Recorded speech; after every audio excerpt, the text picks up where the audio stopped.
ఈ రోజు మన క్వశ్చన్ వచ్చేసి లాగరిథమిక్ క్వశ్చన్ నానా. ఏమన్నాడు? log 2 base 3 sorry log 3 base 2 ఎలా రాయొచ్చు నానా?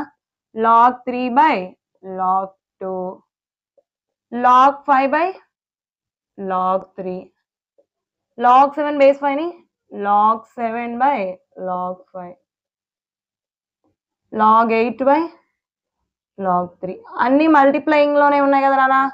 ఇన్ బిట్వీన్ డాట్ ఉంది అంటే మల్టిప్లికేషన్. క్యాన్సిలేషన్ టర్మ్స్ ఏంటి? log 3 log 3 log 7 log 7 log 5 log 5 log 8 divided by log 2. నాన్న 8 నేను రాయొచ్చు 2 క్యూబా log 2 power 3 log 2. ఇలా ఉంటే ఏం చేయొచ్చు నాన్న? పవర్ 3 ని ఫ్రంట్ లో రాయొచ్చు 3 log 2 divided by log 2. Nana log 2 cancel అయితే answer 3. Thank you so much guys. Don't forget to subscribe.